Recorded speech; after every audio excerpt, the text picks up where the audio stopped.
Hello everyone, welcome to Instagram Live.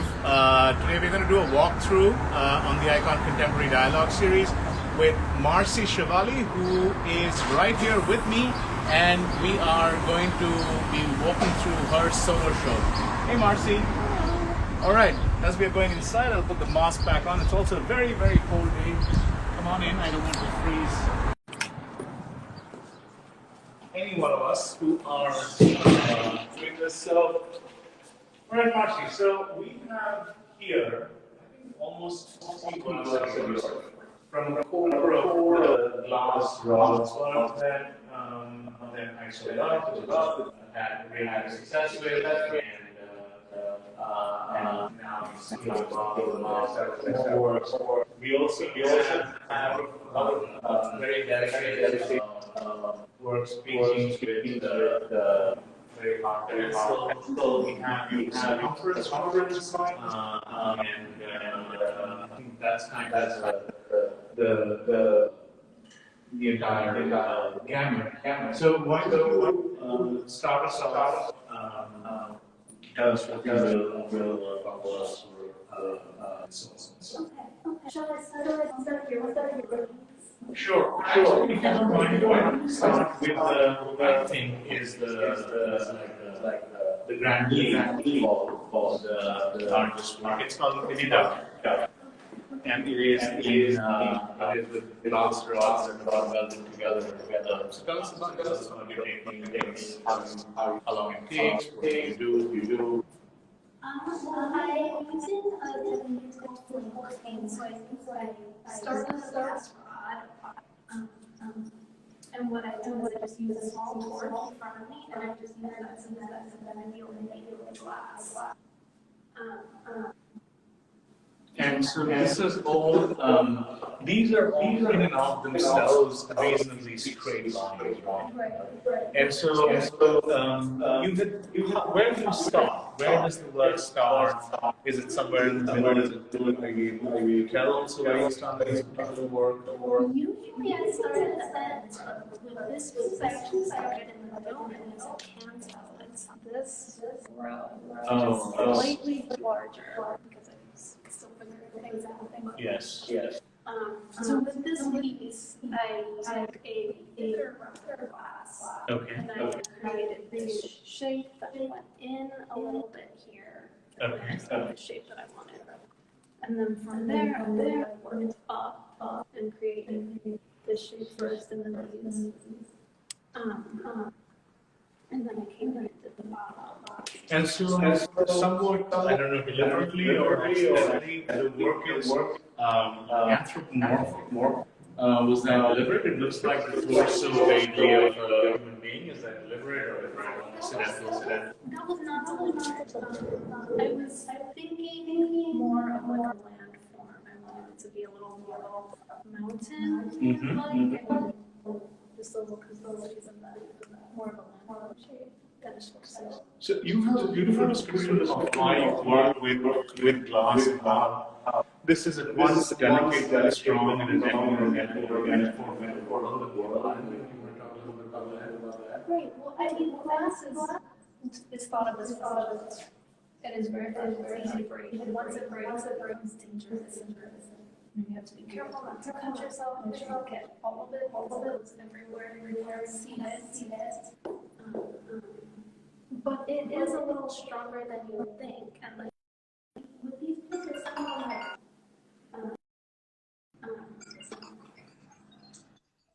and it's it feels like it's hard to work, but like once you start, it's easy to go on larger. You continue so many.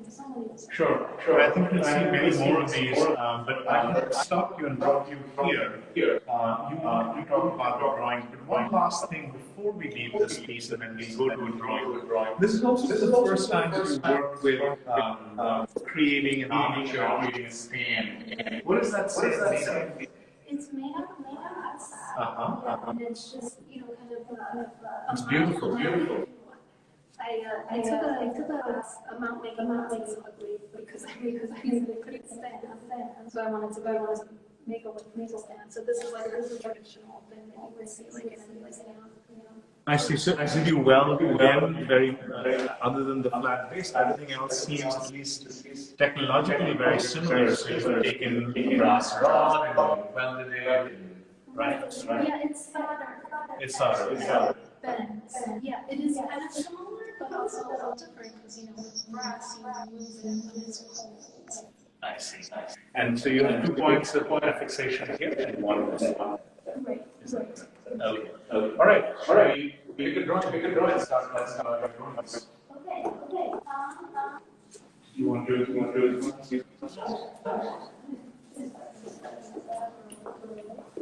This is a series that I want to run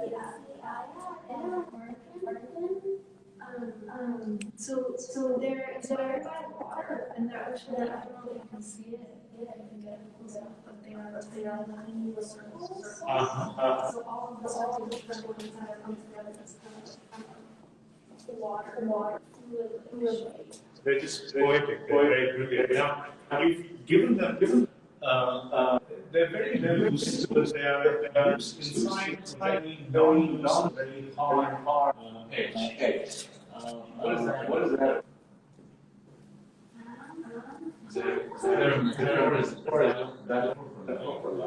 We really flexible or don't have as much flexibility as we do. And this is a very hard pencil, right? It's 4H. And why use the loose pencil? I always kind of almost love hard to see. Yes. When I first met you, you had made like a little igloo or a castle out of sugar bricks, which were basically meant to dissolve here. Right. Yeah. I followed a candy recipe to make small squares of sugar and use more sugar to weld them together and make this cast. Yeah. And then I go back to the when I was inside the seed and everyone was me, but what I was doing was to store it. And then from the time I eventually kind of collapsed. I see. So we can say that there's more slumping, we have more here, all that. And also performative element of your work. The work is often, but you person, I find very shy there, but you're doing. So maybe we can look at the circumference paintings, and you can tell us a little bit. We're making film or show work, and then we have video showing these works. I hope back to this conversation in a couple of weeks and second session, to be honest, that lots of people have a chance. Maybe we can go into the more formative works and also the slumping and other stuff.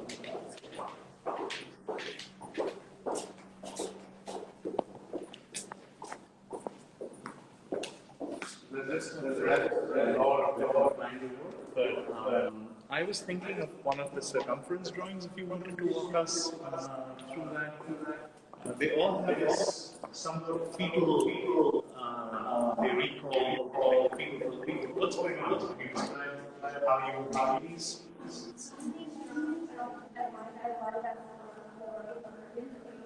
So if you can do as much as possible, like is that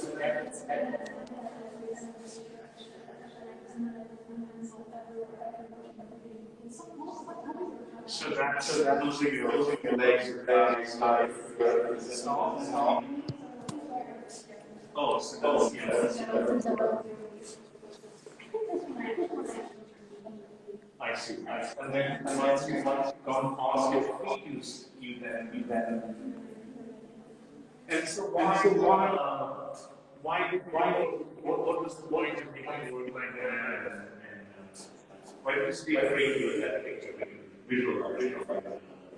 You can tell me why this is. I wanted to draw everywhere I keep my body as small as I can make it, but then I make my arms as long as possible and that's how so it's with the environment. So do carry It started, I was I made one drawing and I kind of carved hands. The sand, the core, sometimes it wasn't a little much dirt, and we find out whatever was in the wrong and in the ones that I did, I was actually facing around the ground, so I could see what was around the ground. Usually these are vast, very large environments, and it was just how small. and the beach at some point the waves came in just raise drawing. It's also called even to lower is ephemeral, is greater and now the next step is amazing about this whole show is the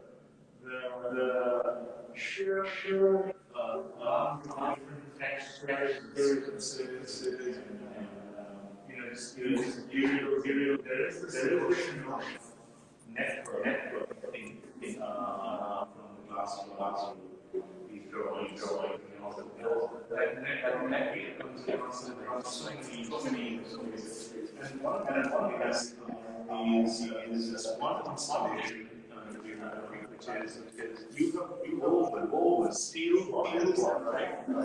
Knit, you knitted it with needles. So let's go up there and tell us a little bit about it. They always form almost of the eye of a small like a small something from the road, like a square, like I've seen. They have a similar kind of. So why is it the view?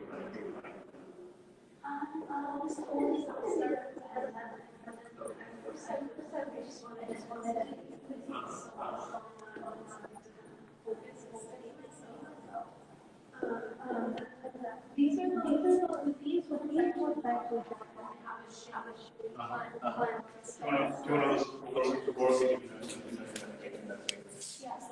so you have that. Yes, and I'll plan out, and I don't necessarily but there's But this some of the big company just so these works were really companies somewhere else. It would be a little bit different. Yeah. And something that I didn't plan for, but I really with this case is that for whatever was away from the wall, and sometimes you have to have the pad and and of all girls, I think physically, are the strongest basically, you have almost mind seen the world for years from like sugar, which is almost born to the steel line, which is kind of born with forever. You have tried which is your greater longevity. yeah. Well, you're sometimes it doesn't break, but it's like like a lot more easier the sugar Right. No, that's great. There are also things that suggest let's do this. So this is one of the super fast, very smooth is one with the pencil. What pencil do you use for that? That's how it's very smooth. Yeah, and I just like there's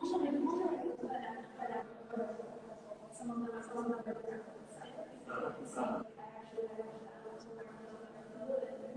Right. We also have a number of things for paper coin and rubbing as well. So you can always actually capture what may happen sort of these works. There's one or a couple of works which are very different to almost anything else. Quite precious works that have ceramics and glass. So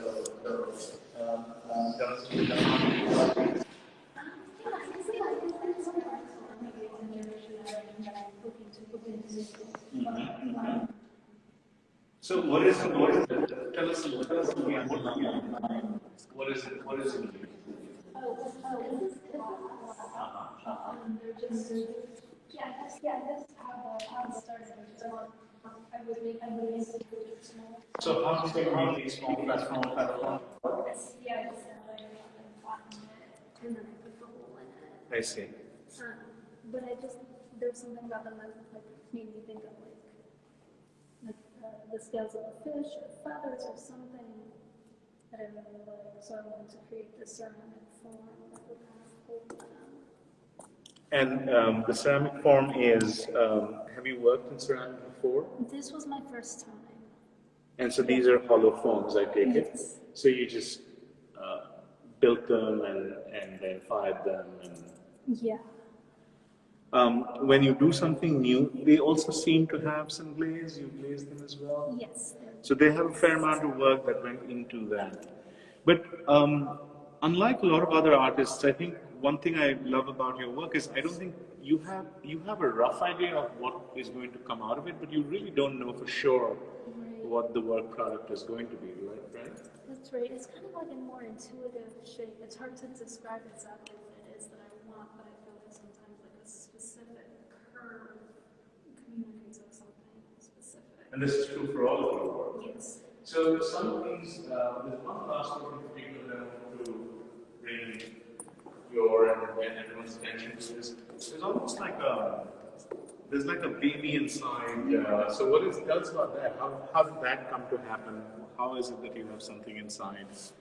Well, I start by making the piece inside, and then I just grow the piece, attach it, the larger piece to the piece inside.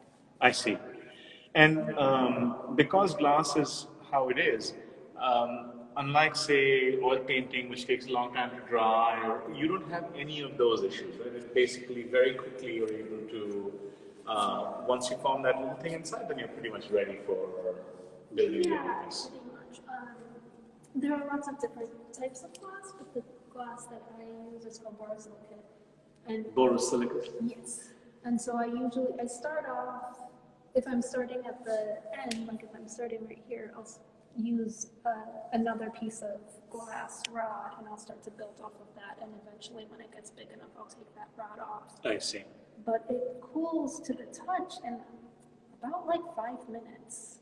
So I could be working on one end and then I take a break for like 5 minutes, come back, I can touch where I have just worked, and then I can work on the other end. Sure.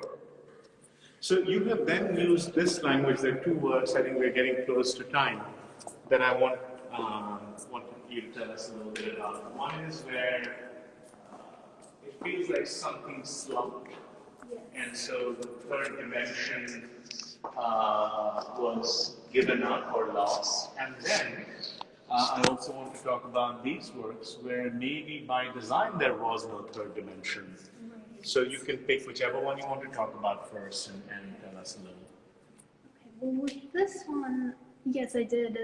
So I created a shape in glass. Mm-hmm. And once it was created, I put it into a kiln, and the whole thing just kind of melted just a little bit. Mm-hmm. And I could control it a little bit by having like wires to hold up certain parts of it. But yeah, it just kind of melted a little bit. And of course, I had to keep watching it and pull it out of the kiln at the right temperature so that it didn't melt any more than I wanted it to. And what about these flat two-dimensional works, which are also very poetic and very beautiful? Yeah, and these ones were, flat by design, and these were also inspired by water and just the shape that the water was taking. So I felt like I wanted to draw that in glass because glass is so like water with its transparency and everything. And these are, in some sense, the closest, or well, the circumference drawings are also flat, but they come very close to in glass to be something that you can just hang up on a wall, and yeah, we're getting our first visitors, I see, and we're also kind of pulling close to time. So the one thing I wanted to do is come back, and we can talk about it offline from the itinerary. We can talk about it. It would be great, I don't know how practical it is to whether something like a circumference drawing, or even I would be quite ambitious and see if there is a way for us to do the next session where you actually do something, like you actually work on the glass, and it could be in your workshop, they allow for camera setup and things like that, and so we could watch you at work. But some of that would be in the movie too, but to see something forming in real time in live action, that would be amazing. Yeah, that sounds great. All right, so sorry again, everyone that tuned in. We started a little late today, and that was all my fault. I got a late start to the day, but this is a wonderful show for those of you in the New York area. Lena, when do we go until? We go until March 6th. So the show From the Inside, featuring work of Marcy Chevali, goes through March 6th. It is just gorgeous, very quiet, contemplative work in glass, in steel wire, and then pencil upon paper. Please do come. You can also see the entire show at Aicon Contemporary, iconcontemporary.com. We will be featuring it extensively in our social media, on Instagram, on Facebook, and so on. So, would love for you to take a look on that, and mostly if you are able to come here, that would be wonderful. So, thank you everyone, and we'll see you again at 11 next Saturday. Bye. Thank you so much, Joel, and thank you everyone here.